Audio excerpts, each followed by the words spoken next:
Tunnels, metro, underground systems, and even secret passageways to the houses of the rich and famous.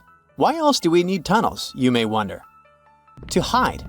Many cities have underground tunnels and even underground doppelgangers. Now let's make it clear. Those passages are normally not connected, contrary to the popular rumor claiming that it was possible to get from Scotland to Turkey using underground passageways built around 5,000 years ago.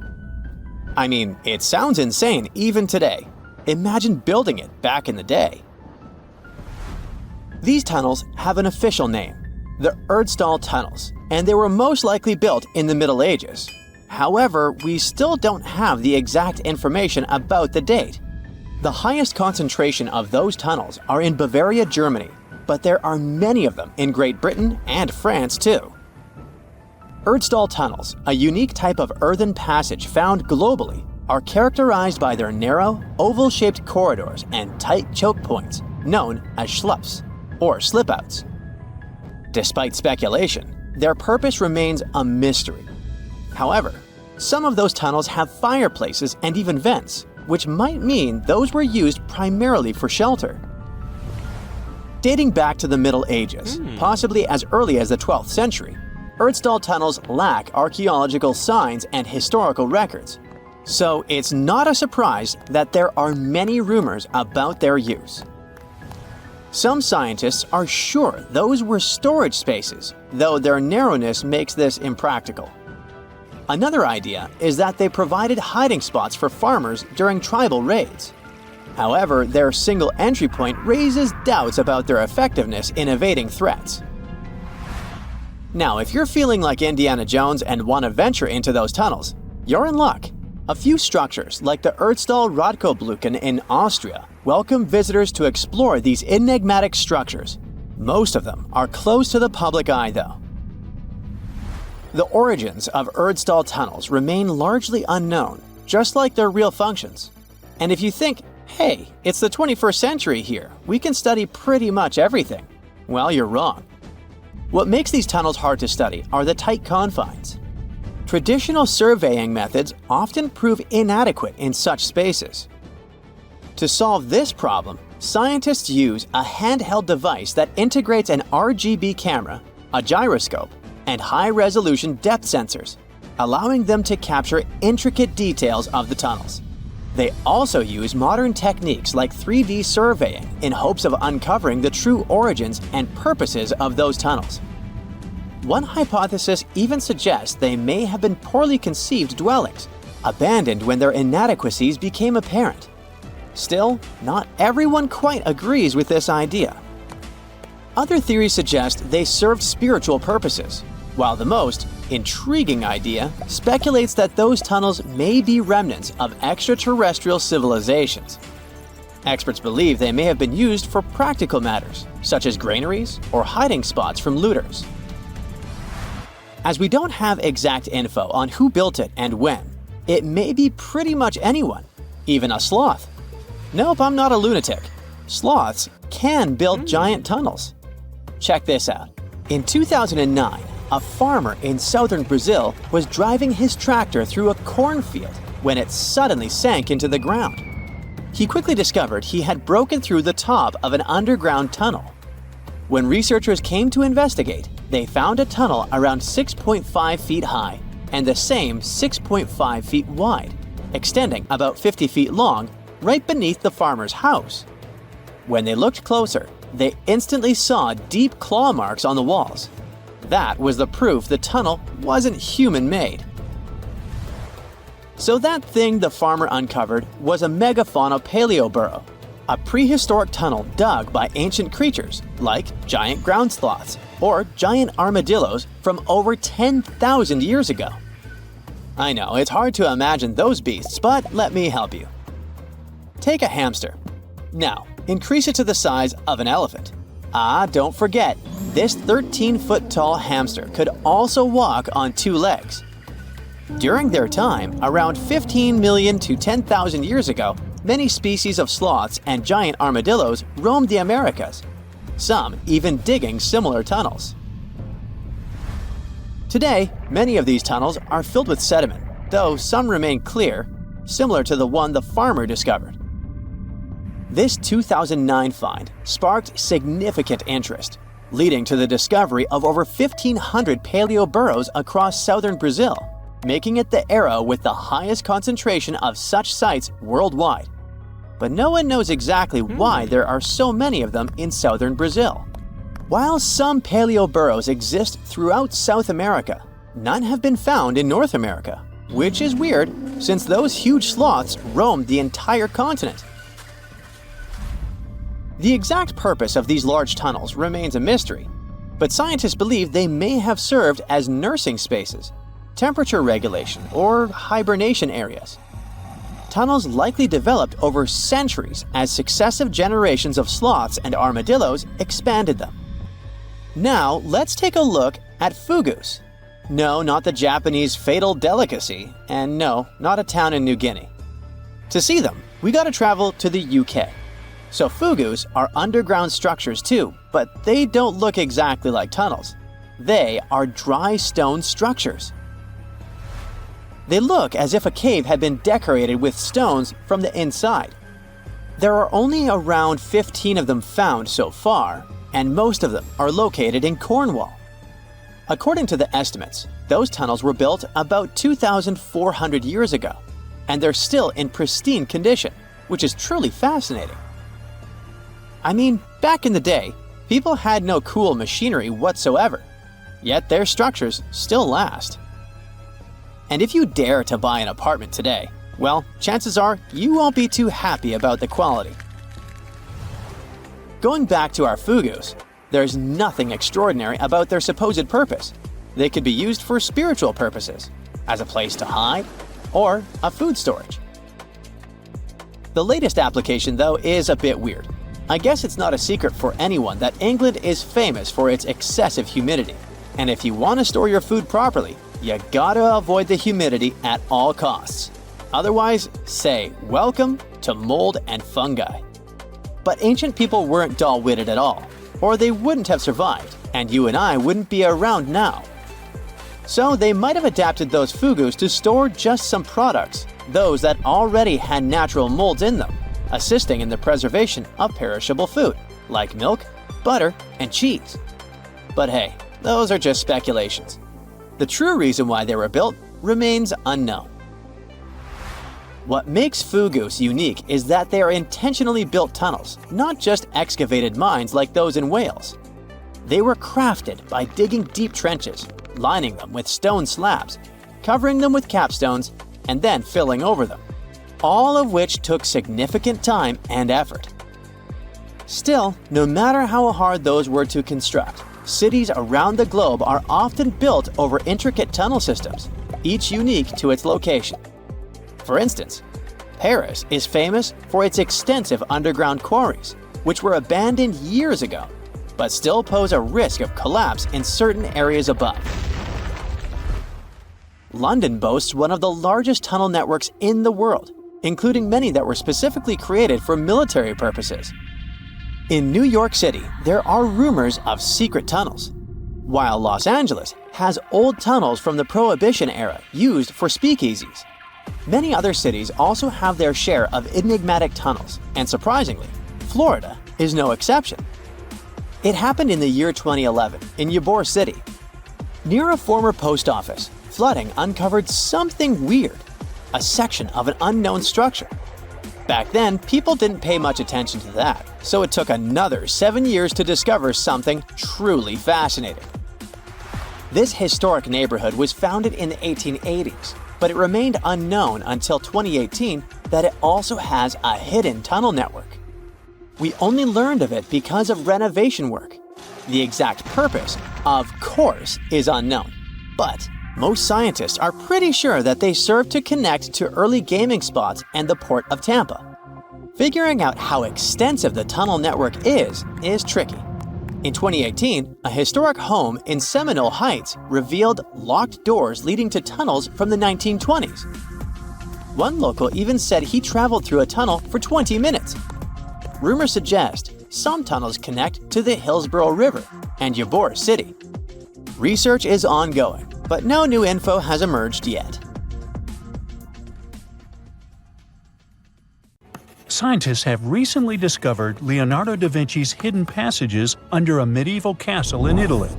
They followed a newly found 15th century sketch by the creator of the Mona Lisa and found one of the unexplored architectural wonders from the age of the Renaissance.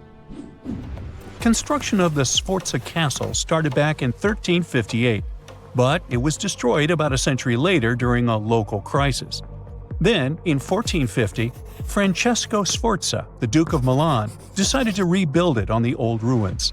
After he passed away, his son Ludovico took over and kept improving the castle. He brought in some of the best artists of the time, including Leonardo da Vinci, to decorate its walls. We can still see Leonardo's frescoes today in the Room of Wooden Boards. While he was working at the castle, da Vinci also recorded some historical underground passages hidden beneath the outer wall. The drawing, dated between 1487 and 1490, was found at the Institut de France in Paris. The sketch is highly precise, and it proves that Leonardo was really interested in fortification design and was great at documenting existing structures. Historical records show that Ludovico ordered the building of an underground passageway that led straight to a basilica, where his wife was buried. Ludovico married Beatrice in 1491, and they had a happy but tragically short marriage, as Beatrice passed away while giving birth in 1497. The Duke locked himself away for weeks, grew a beard, and wore only black clothes while he was mourning his beloved wife. The secret tunnel may have stretched over a half a mile and would let Ludovico visit her grave in private. It could have served as an escape route if the castle was ever under siege. The existence of the tunnels remained one of the mysteries of the Renaissance for years, as no one knew for sure they were there. But now, scientists finally uncovered the secret history. They used a combination of ground-penetrating radar and laser scanning to build up an accurate 3D model of all the structures under the castle. They found the tunnels da Vinci alluded to in his drawings, and it looks like they may have only been a small part of a whole system of historical underground passages. The goal is to create a complete digital twin of the castle that will not only show all the preserved constructions, but also the ancient ones that are no longer visible. They also plan to add augmented reality to the virtual paths to let visitors discover Leonardo da Vinci's hidden passages. Now, we don't know if the genius actually took part in constructing the hidden passages that scientists recently discovered, but we do know about some other Leonardo da Vinci inventions. He created the first satellite-like map in 1502, long before photography or satellites were even a concept. A famous figure in Italy, Cesare Borgia, invited Leonardo to a small town called Imola, near Bologna, to create a highly detailed map for him. Back then, maps were not very precise, as no one had figured out how to show exact distances on a smaller scale. Instead, people spent a lot of time decorating them with dragons, roses, fancy castles, mountain ranges, flowers, and other artistic details. These maps look more like beautiful paintings meant to be displayed, rather than practical tools for navigation. But Cesare Borgia wanted something truly functional, and Leonardo managed to create something revolutionary in the field of cartography.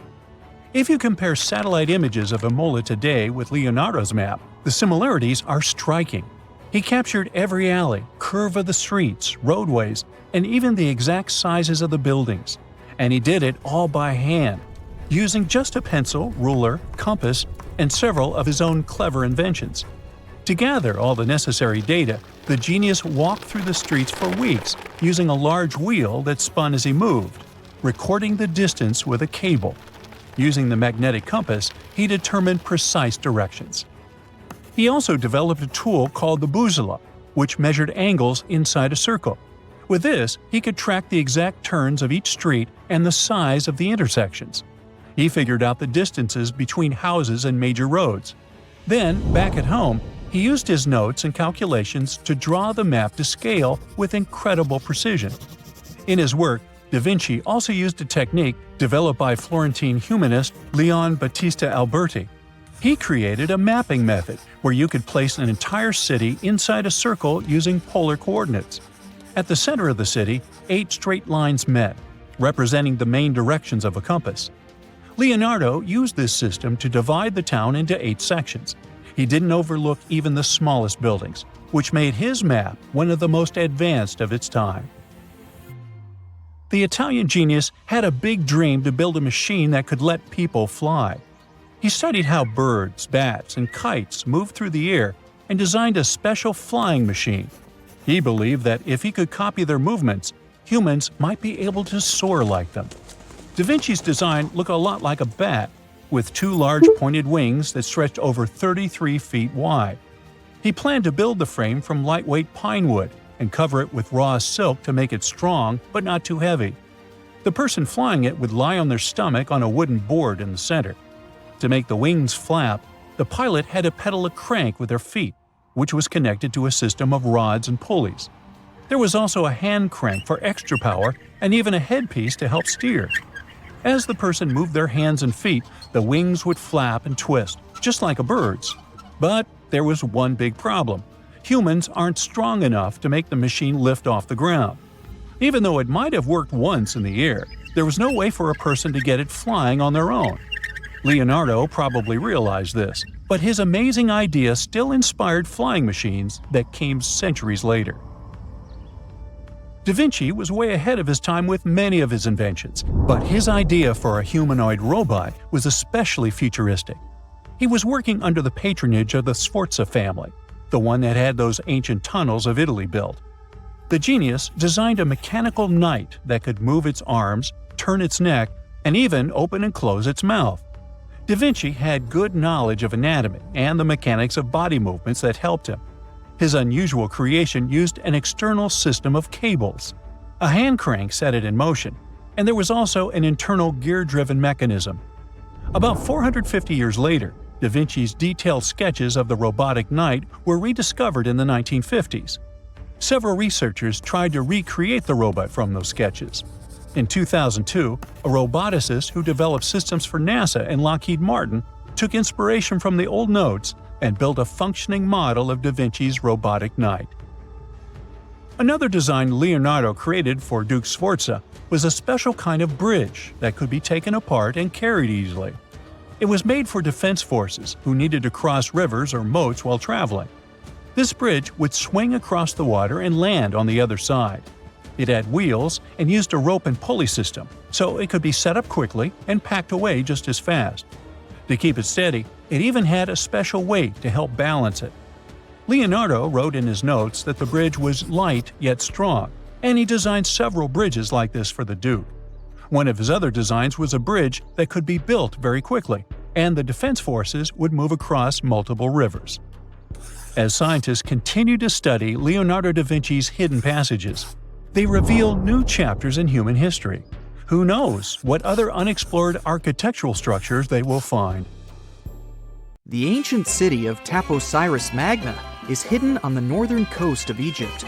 These days it has very little of its former glory, but what lies beneath it may hold the secret to uncovering a famous mystery, that of Cleopatra, the most memorable Egyptian queen in history. The recently discovered tunnel is also known as a geometric miracle for its time. Excavations have uncovered a 43-foot-long structure below the ground, which is partially submerged in water. Its shape and construction technique are similar to that of the Eupalinos tunnel, another amazing ancient discovery. This one is located in Greece and was built by excavating simultaneously from 2 points, aiming to have them meet in the middle. The use of math and geometry to make this construction was astonishingly precise for those days, more so since it was built near a mountain. Archaeologists that have been working on the Taposiris Magna site since 2004 believe this tunnel may lead to the lost tomb of Cleopatra. The clues they found so far seem to back up this theory. For starters, the city and its temple were built by one of Cleopatra's ancestors, Ptolemy II. All the architecture seems to indicate it was dedicated to the ancient spirit Osiris and his queen Isis. Throughout her reign, Cleopatra did try to associate herself with Isis, so it may be no surprise she chose this location as her final resting place. Scientists have yet to pinpoint Cleopatra's tomb, but research continues with the help of modern technology. To study this location better, Archaeologists have even used a special device called ground-penetrating radar. This tool allows us to analyze what lies beneath the ground without being intrusive. Since this tunnel is so old, research needs to be done very delicately. Seeing pictures of what's underground before you start digging is incredibly useful and has been done here since 2011. Finally discovering Cleopatra's tomb may help us piece together her story, especially what might have happened during the last portion of her life, which is still surrounded by mystery. We still don't know the exact cause of her passing. Some believe she may have let herself be bitten by a poisonous Egyptian cobra. Others have suggested that she was well accustomed to toxic substances, even hiding some in her hairbrush in case she ever needed it. But that's not to say she chose to use it on herself. We do have a lot of other interesting information on Cleopatra that's equally as impressive, like the fact that she had a stylist. Most of the images you've seen depicting this famous queen show her wearing black eyeliner. This look was put together by Airas, a woman known to have been her personal beautician. She traced the long line from her eyes to her temples, a makeup technique still used today to enhance the eyes. Airas was an important figure throughout Cleopatra's life, known also as her confidant and close friend. There are even theories that suggest Airas was there by her side when she passed away. Despite her well-thought-out looks, Cleopatra wasn't as pretty as she's described. Or at least, that's what recent research has pointed out. Sure, if we look at movies and modern imagery, she's depicted as this incredibly beautiful woman with symmetrical and delicate features.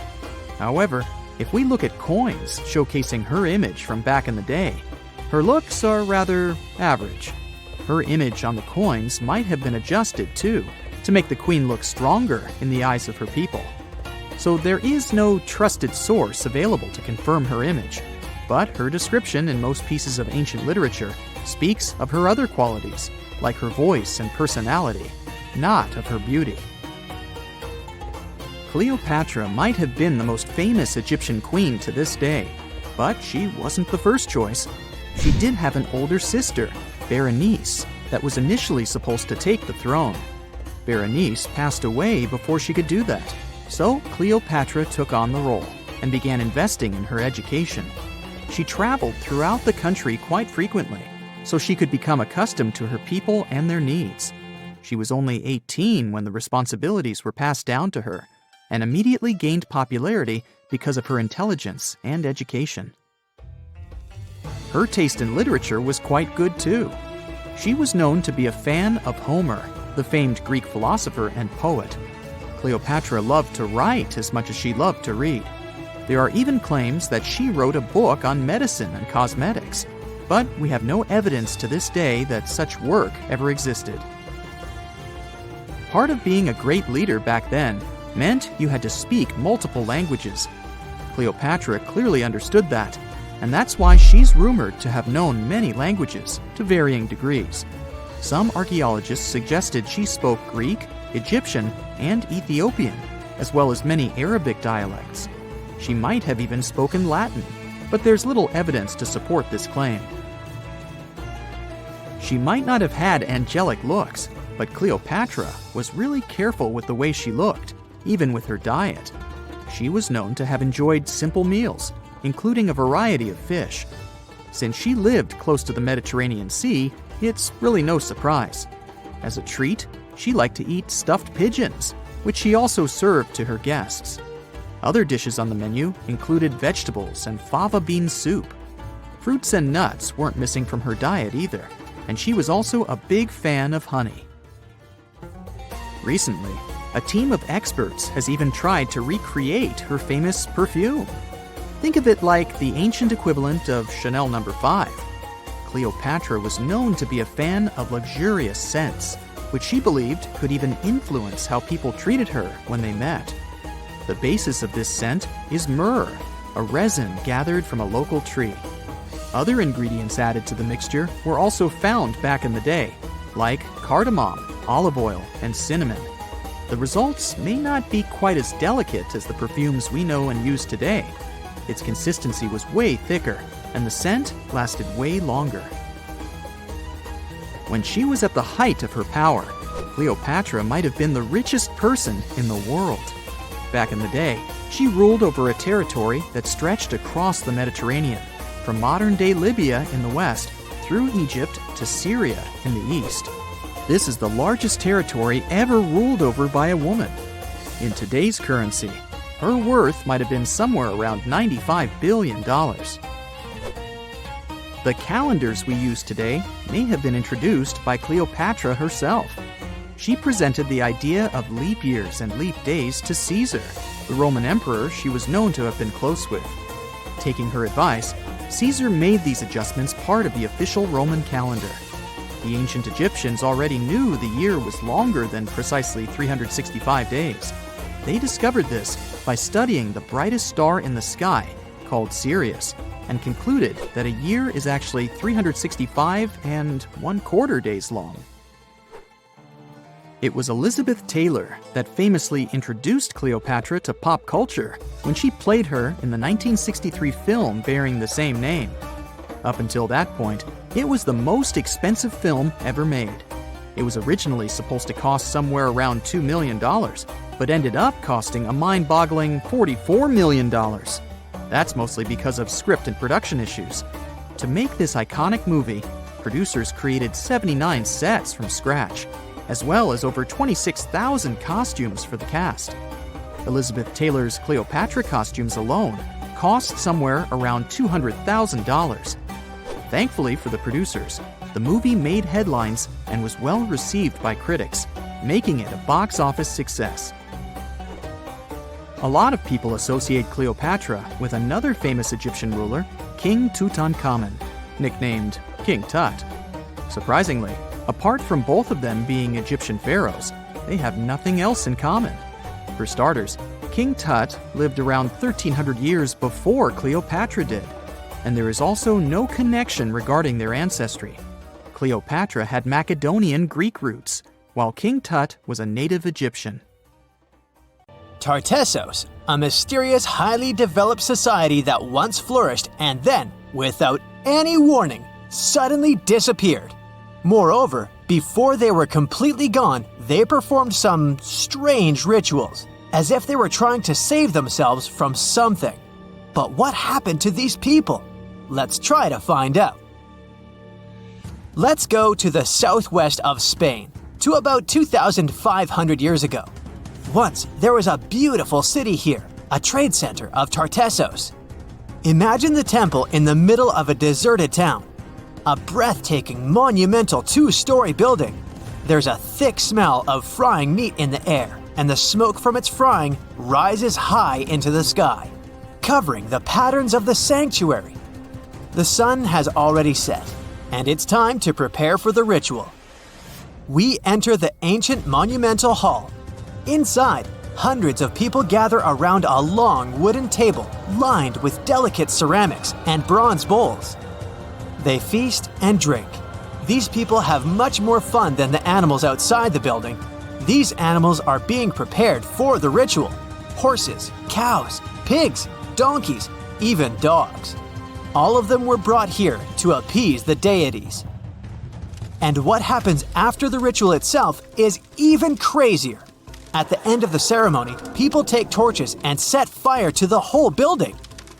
Everything turns to ashes and coals, and when the last embers fade away, they take shovels and begin to bury this place. It will take them at least several days to bury the former sanctuary under piles of earth. They work tirelessly. In some places, the thickness of the layers of mud and clay will reach almost 14 feet. And then, these people, the last known Tartessians, just leave this place and disappear from our world forever. But what just happened? Why did they even do all this? Let's start from the beginning. Tartessos was first mentioned in Greek and Roman texts thousands of years ago, but for a long time, we had no idea what it even was.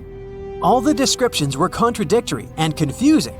Some archaeologists thought that Tartessos was a kind of seaport. Others thought that it was a river or a water reservoir. They even said this place could be connected with the mystical Atlantis. But there was nothing to back it up with, so the scientific community quickly rejected this idea. But today, we know the truth. Tartessos was an ancient civilization. It's been located on the Iberian Peninsula, one of the southernmost islands of Europe.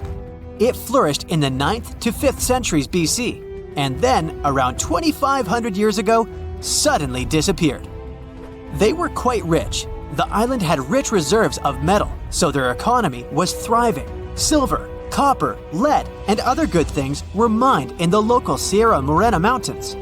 Almost all the locals were engaged in trade. For them, it was a common thing. Isn't that strange that there were so few records left about them? And not so many monuments of their culture have survived to this day. In total, throughout Spain, scientists were able to collect around 20 archaeological finds related to Tartessos. 3 of them were excavated in the Guadiana Valley: Cancho Ruano, Casas del Turrunuelo, and La Mata. Let's start with the first one.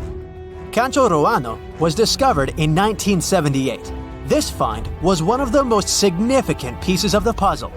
This is one of the most beautifully preserved structures of the Tartessian civilization. Not only the walls have survived to this day, but so did the altar, the moat, and even several artifacts. For example, some jewelry and wine glasses. It was a square building surrounded by a deep moat filled with water. And, to be honest, we still don't know its exact purpose. We only assume that it could be an ancient temple. Some rituals were carried out there. For instance, they would set fire to the temple and cover it with thick layers of sand and clay. They even left some expensive artifacts inside, tools, gold jewelry, and so on. Moving on to the next find. Casas del Turrunuelo is one of the best preserved buildings in the entire Western Mediterranean. We only discovered it a couple of years ago, back in 2015. And it hasn't been studied that well yet. But we already know that this place is also pretty weird. Casas del Turrunuelo was a very rich building. It wasn't just some kind of temporary camp. It was a place of monumental, impressive architecture. Massive staircases, vaulted ceilings, luxurious materials brought from all over the Mediterranean, and the latest construction technologies. It was supposed to be a place of power, maybe even something like a palace. And yep, it also became the venue for the rituals. It's unclear whether the locals intended to destroy this beautiful place from the very beginning, but this is where they performed the greatest ritual in the area. This ritual involved more than 50 animals, including the most valuable ones, horses. It was their only means of transportation. The fact that these people gave away their horses may indicate that they planned to stay here for some time. Perhaps they hoped to appease the deities and settle on local lands. The ritual was carried out exactly as they intended. And just like Cancho Ruano, this place was also set on fire. When the ritual ended, the locals buried this place and left, disappearing into the countryside of the Iberian Peninsula. Now it's an abandoned and quiet place. Just like Cancho Ruano, it's been standing here untouched for more than 2,000 years. The last find is La Mata, which was discovered much earlier than the other two, back in 1930. The resemblance between all of them was striking. La Mata had the same fate. It was burned and forgotten for centuries.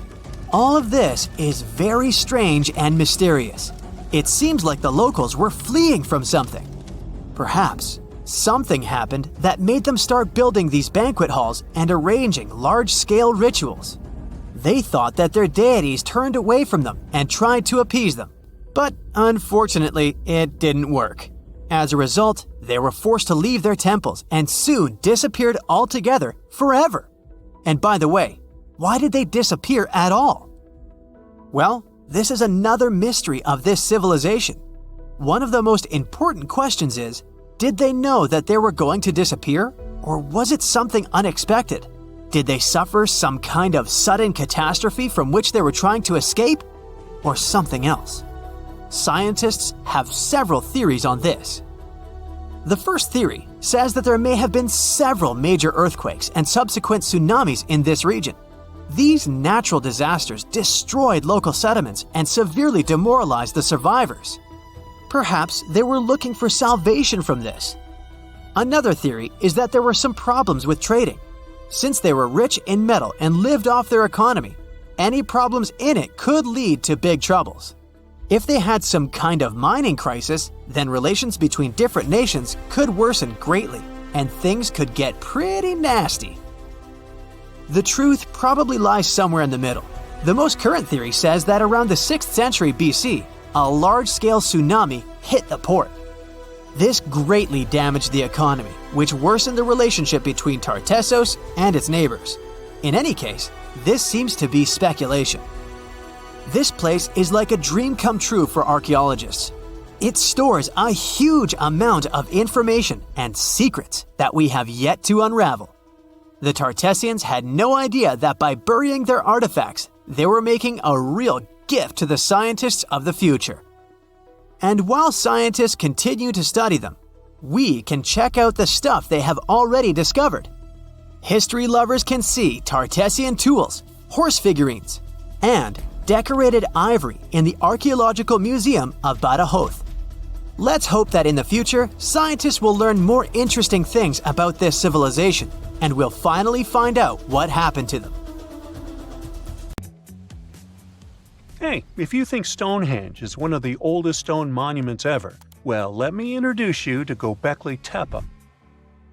Buckle up, we gotta travel to Turkey to meet this really old guy. Yeah, he's too old to travel. Jokes aside, Göbekli Tepe, an archaeological site located in southeastern Turkey that dates back to the Neolithic period around 10,000 BCE. It's considered to be one of the oldest and most significant archaeological discoveries in recent times. The site consists of a series of circular and rectangular structures made of stone pillars. Yeah, it does look like its younger brother Stonehenge. Some of those pillars are decorated with intricate carvings of animals and other symbols. Now, you maybe wonder, hey, why on earth did they make such a fascinating building? What was its purpose? Sorry, I got no answer for that. The purpose of the site is still unknown, but it is believed to have been a ceremonial center for the ancient people who lived in the area. The discovery of Göbekli Tepe has challenged long-held beliefs about the development of human civilization, as it suggests that complex societies may have emerged much earlier than previously thought. Okay, pack your stuff, our travels just started. Next destination, Masada. It's an ancient fortress located in Israel on a plateau overlooking the Dead Sea. Hey, look at that view, spectacular, huh? It was built by King Herod the Great in the 1st century BCE, and it was very smartly built. Within the fortress, there were various facilities such as storehouses, barracks, a palace, and a set of cisterns capable of holding approximately 40,000 cubic meters of rainwater. People living there believed that the collected runoff from a single day's rainfall could provide sustenance for over 1,000 individuals for a period of 2 to 3 years. Access to the fortress was limited to 3 steep and winding paths leading up to fortified gates. Still, at one point, the fortress was occupied by people who had fled Jerusalem after the city was captured by the Romans. They held out against the invaders for several months, but eventually they were defeated. But these guys didn't surrender. The story of Masada has become a symbol of resistance and bravery. Today, Masada is a popular tourist attraction and a UNESCO World Heritage Site. The next flight is going to be short. We're popping over to Egypt to see the Karnak Temple Complex.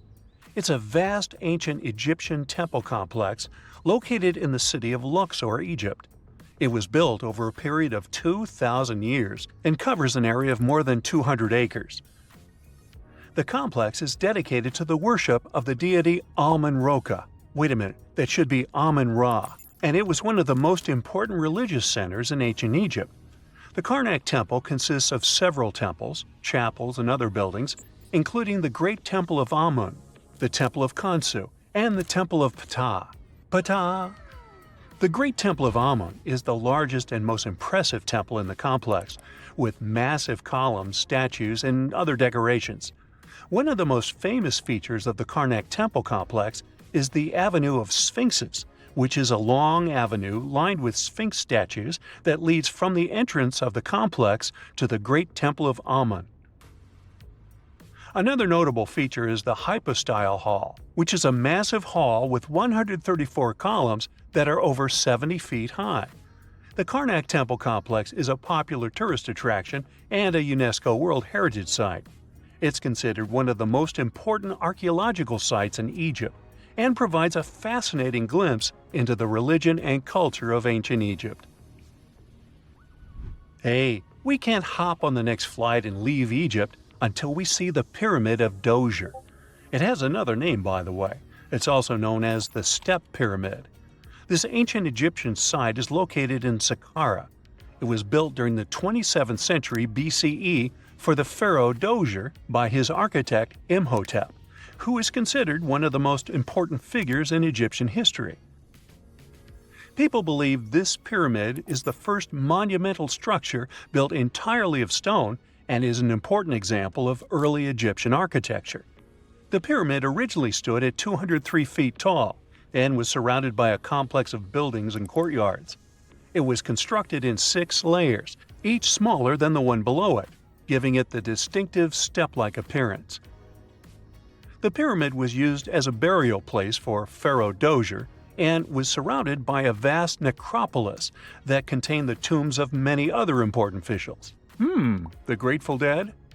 The Pyramid of Djoser has several renovations and additions over the centuries, including the addition of a limestone casing that covered the original step structure. However, much of the pyramid was destroyed over time, and today only the central core remains. Despite this, it remains an important archaeological site and a popular tourist attraction in Egypt. Alrighty, we're ready to move on. There's one more pretty recent discovery we gotta see today. The Tower of Jericho was only discovered during excavations in the 1950s and 60s. It's an ancient stone tower located in the city of Jericho in the West Bank. Just like Göbekli Tepe, this one is believed to be one of the oldest stone structures in the world, dating back to approximately 8000 BCE. The tower stands at over 28 feet tall. It's made up of 2 main sections, an inner tower and an outer tower, which are connected by a series of stairs. The purpose of the Tower of Jericho is not entirely clear, but it is believed to have served as a defensive structure or a watchtower. It may have also had religious significance, as it was located near a sacred spring.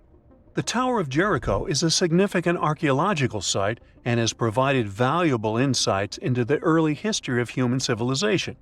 It's open to visitors and is a popular destination for tourists interested in ancient history.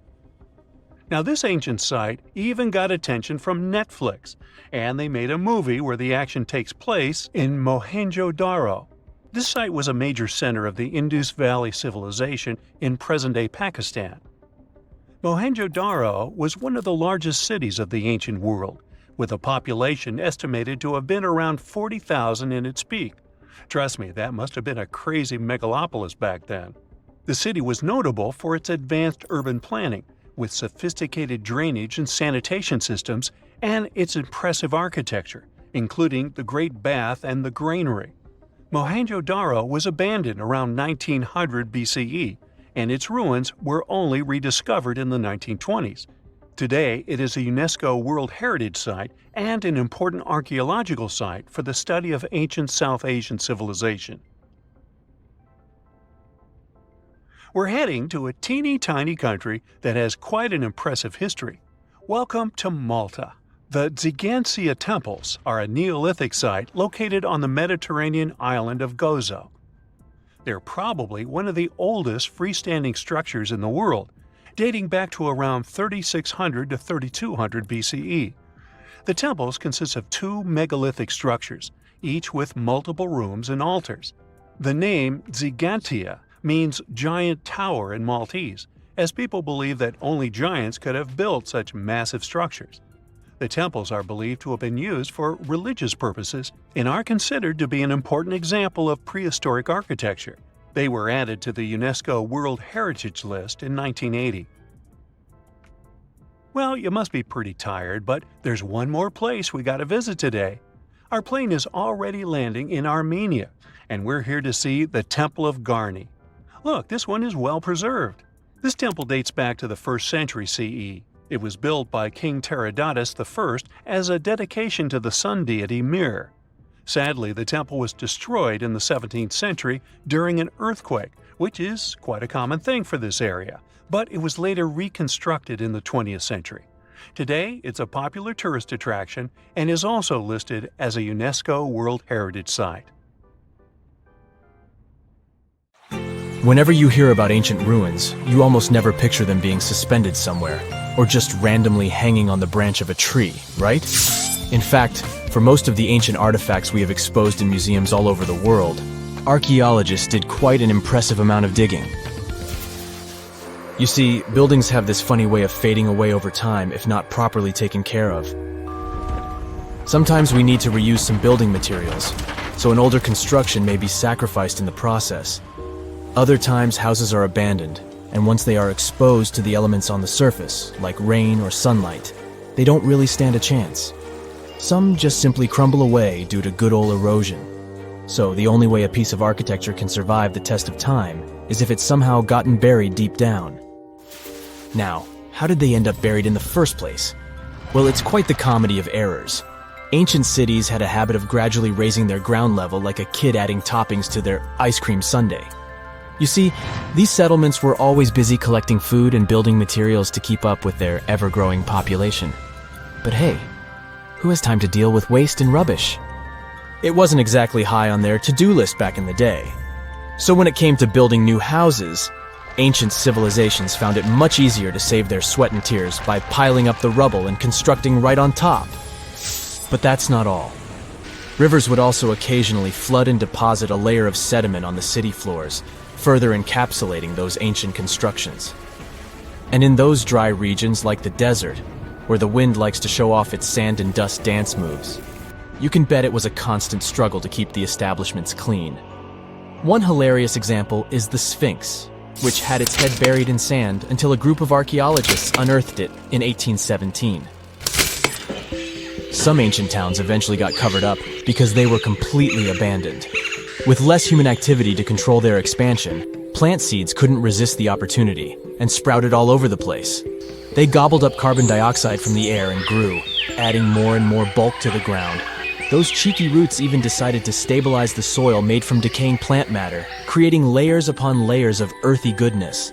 It's like the ultimate DIY project Mother Nature embarked on, with plants as her loyal helpers. The act of digging into the secrets of ancient civilizations is not just about unearthing a lost world. It's also an epic quest to reveal the hidden treasures beneath layers of history. But how do archaeologists know where to dig in the first place? If everything is covered in layers upon layers of sediments, debris, and plant roots, they must have some sort of system they rely on before embarking on a new project, right? For starters, they're not always the ones suggesting an archaeological dig in a certain location. Let me explain. Let's say you're a contractor and you want to build a new fancy apartment complex in your city. Some local legislations have certain requirements before your project can start, though. For instance, before anyone starts building on a piece of land, they might need to bring in specialists to check the soil. These clever folks can be archaeologists, geologists, or paleontologists, and they need to keep an eye on things during development. If any artifacts or ecofacts, fancy word for organic remnants, are discovered, these experts swoop in to excavate and study them. But what about sites that have nothing to do with bulldozers and yellow hats? Archaeologists have more than one trick up their sleeves when it comes to locating ancient hotspots. They dive deep into historic records with a healthy dose of detective work. By sniffing out old documents and maps, they can piece together the puzzle of human activity in a specific area. If a site has been visited before, it's even better. Finding records of past excavations or historical accounts can give archaeologists lots of information on where to continue their treasure hunt. Before archaeologists start swinging their shovels, they engage in a bit of a visual scan mission. Armed with a grid system, they'll stroll around the site, keeping their eyes peeled for any artifacts that might be hiding just beneath the Earth's upper layer. From groundstone tools to historic glass and even ancient garbage dumps, yes, they're also valuable. These keen-eyed explorers can spot signs of human activity faster than most people. If they stumble upon midden soil, fancy term for a garbage dump, they know for sure that humans once called this place home. Archaeologists don't just rely on their trusty shovels, though. They have an arsenal of gadgets to aid in their search for hidden wonders. Geophysical tools are like their secret weapons. Take the resistivity meter, for example. This clever contraption measures the electrical component of the soil and any buried features or artifacts. A buried wall, for instance, will create a different resistivity reading than the surrounding soil. Magnetometers and ground-penetrating radar work in similar ways, showcasing potential hints of ancient treasures in the soil. And who could forget our trusty old friend, the GPS? It helps archaeologists map out precise locations, like a high-tech treasure map, leading them straight to their pot of gold. Care to virtually visit some of the most important archaeological sites in the world? Well, follow me. In the United Kingdom, for instance, you'll find this interesting place called Stonehenge. It's one of many henges scattered around, but this one really takes the cake. Picture this: massive ancient stones standing tall and proud, arranged in a funky outer ring and an inner horseshoe, with some smaller stones thrown in for good measure. And guess what? These amazing stones have been around for over 5,000 years. Talk about a serious case of rock-solid longevity. Now, here's where it gets interesting.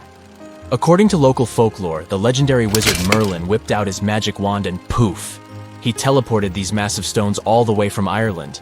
Apparently, some giants had assembled them there, but Merlin decided they would look much better at their new location. Others think it's just the ruined remains of an old Roman spiritual edifice. These amazing structures were built by our Bronze Age ancestors. With their simple tools and limited tech, they managed to create this monumental masterpiece. Impressive, right? Unfortunately, there's still so much we don't know about this area. Stonehenge's initial purpose remains a mystery to this day. Sure, there are lots of theories, but scientists have yet to agree on the subject. However, we do know that it's perfectly aligned to catch the sunrise during the summer and winter solstices. The ancient city of Pompeii is an equally amazing archaeological site. Picture this. Mount Vesuvius, a notorious troublemaker, decided to throw a volcanic tantrum and completely covered this ancient Roman city. It turned it into a time capsule, located outside present-day Naples in Italy. Fast forward to the year 1748, when a bunch of adventurous explorers stumbled upon Pompeii. Lo and behold, they discovered a treasure trove of well-preserved goodies: streets, houses, food. Probably a bit stale by then. Blingy jewelry, fancy sculptures, colorful frescoes, everyday household items, and even animal and human remains. It was like an epic archaeological party. From the looks of it, Pompeii had it all.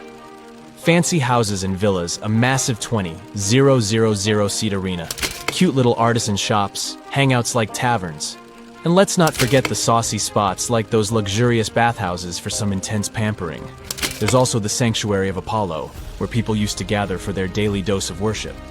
And of course, the bustling heart of the city, the Forum of Pompeii, where all the cool people used to hang out.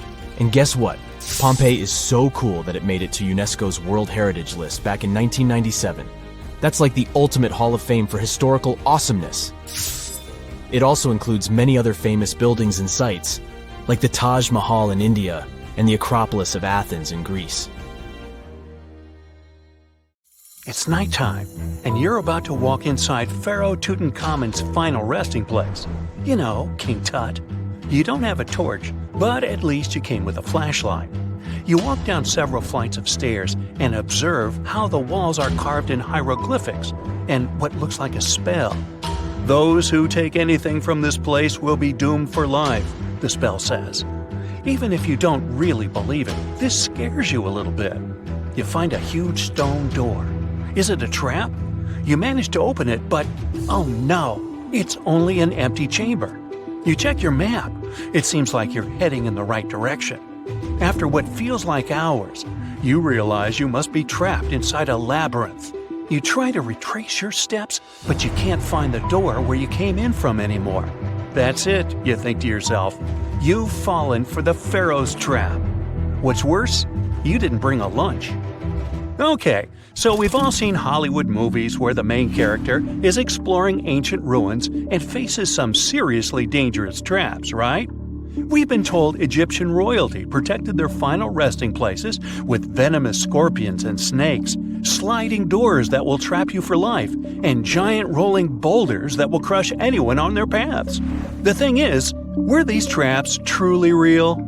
Well, I regret to be the one to break it to you, but this is all fiction. These elaborate traps were too technologically advanced for ancient civilizations to pull off. That is not to say, however, that there weren't any traps at all. Ancient civilizations, like the Egyptians and the Mayans, are known for their practice of building entire monuments dedicated to the ones who had passed away.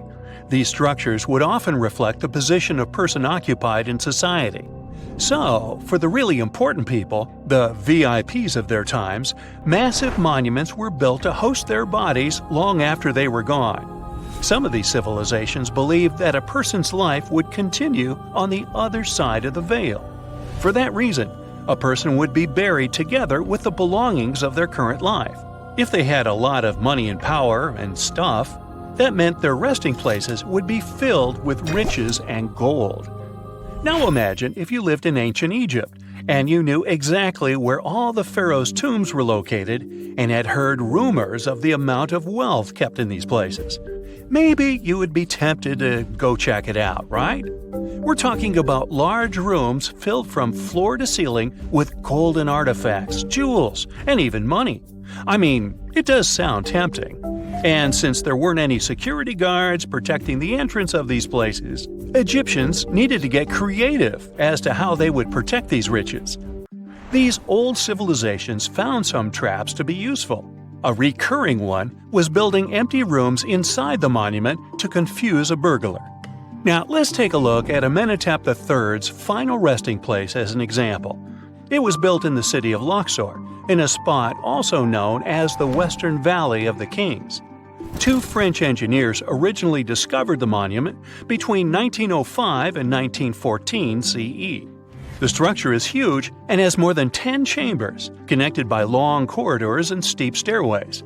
The King's Chamber is the most hidden one, and for an outsider to try and find it, they will probably enter a lot of empty rooms beforehand. Other pharaohs tried to protect their riches by commissioning monuments with false doors concealing pits that were up to 20 feet deep. This way, an unwarned and unwanted visitor would be surprised by the deep hole on their way to the king's resting chamber. Alongside false doors, pharaohs made sure to build labyrinth-style corridors and false walls. This way, robbers could take hours or days before they found the king's real chamber.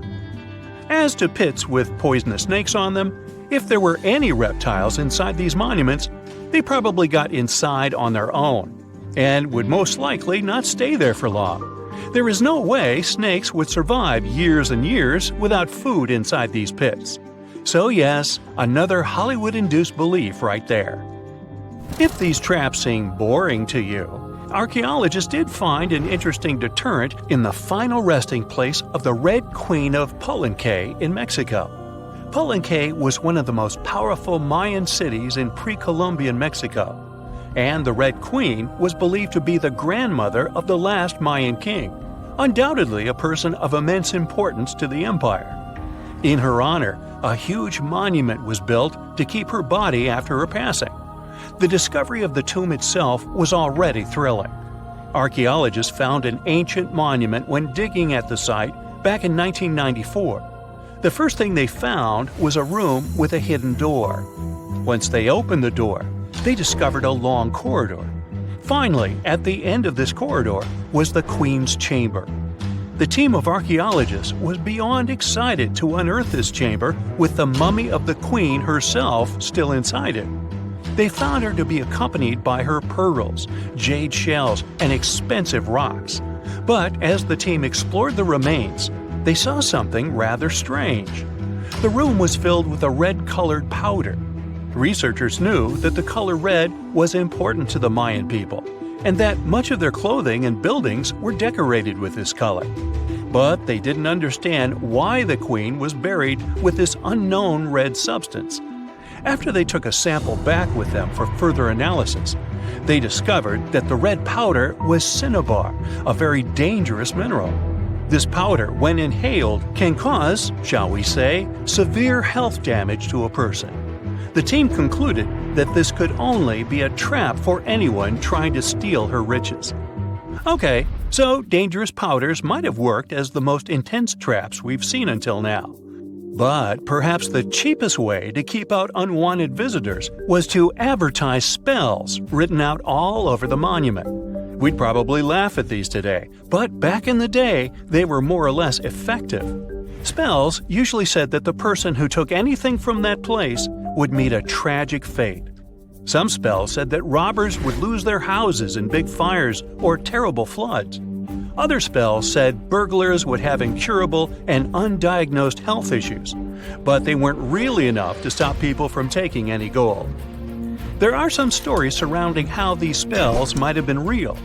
One of them is from the famous British Egyptologist Howard Carter, the one responsible for unearthing Pharaoh Tutankhamun's resting place in the 1920s.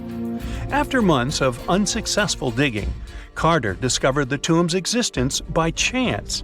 He found the entrance to a stairway right beneath the soil where he had been searching all those months. With the help of a team, he cleared the piles of sand blocking the stairs and discovered a doorway. The door had several royal symbols carved into it, and Carter knew this could only mean a very important person had been buried there. And he was right. With a chisel, he made a hole in the top left-hand corner of the doorway and lit his vision with the help of a candle. He couldn't believe what he was seeing, the reflection of several golden and jeweled items crowding the chamber before him. Lost for 3,000 years, Carter had just discovered the final resting place of King Tut. But the story didn't finish here. This discovery was accompanied by a series of unfortunate events that led people to believe it had something to do with the pharaoh's spell.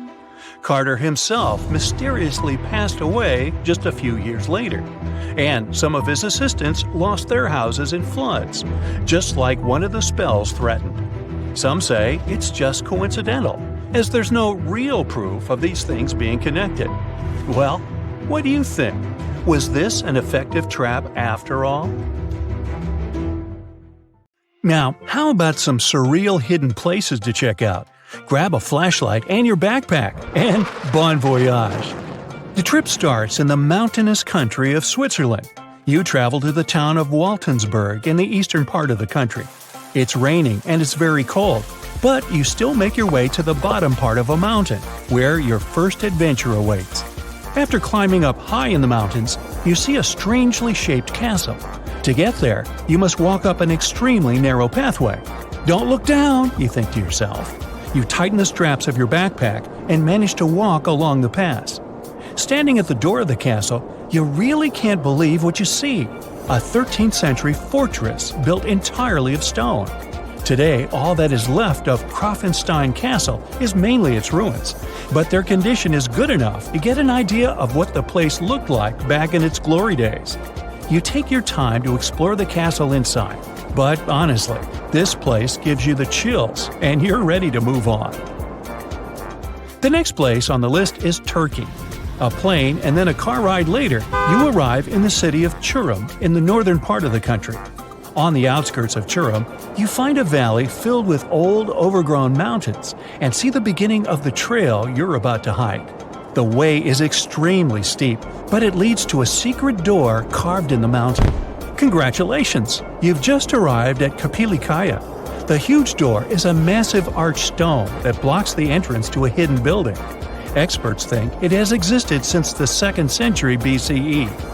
Unfortunately, the huge door won't open, so what's hidden inside is a mystery today. It's guessed that there is a room inside. Some locals say there's a treasure hidden there too, but until today, no one has managed to enter the place to check.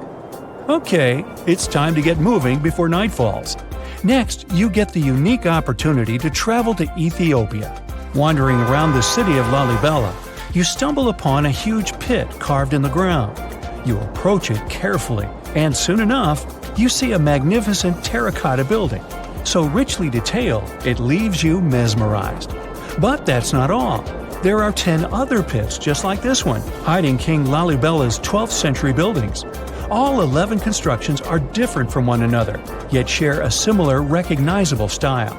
They were hand-carved over the span of 24 years, only with the help of chisels, which is unbelievable given that these buildings are up to 50 feet high. That's about as tall as 5 African elephants stacked on top of each other, if you could do that. This unconventional way of construction made them entirely monolithic, meaning they were carved out of just one gigantic piece of rock. Pretty impressive, huh? Once you leave Ethiopia, you grab a flight to southern Italy, right there on the tip of the boot. No hiking is needed here. Whew! Your friend takes you to a site called Sassi di Matera. It's a Paleolithic city carved in the slope of a steep hill. You might feel like you've traveled in time here, as local stone houses and ancient buildings are unlike anything you've ever seen before. The site, also known as De Sassi, is suspected to be one of the first human settlements in Italy, dating back to over 9,000 years ago. Wandering around the town, you might get invited inside one of the cave-like houses. Oh, and as weird as it may sound, some of the streets run on top of people's homes. Talk about Paleolithic urban planning. You're probably becoming an expert on rock-cut architecture by now, but there are still a few sites left on your list. Next off, you head to Slovenia to visit the world's largest cave castle. This medieval castle was built on top of a 400-foot-high cliff and was designed to be impenetrable. Luckily for you, security is much more relaxed today. Still, if you're looking for a more challenging and less touristy way inside, you can get into the castle through one of its many underground tunnels. They were built over 800 years ago for the owner of the castle. He needed secret passageways to sneak supplies. Today, Pajama Castle is both enchanting and mysterious. I'd say it depends on whether it's a warm sunny day or a cold stormy night. After this medieval experience, you head on to visit Petra, a magnificent Jordanian monument found in the middle of the desert.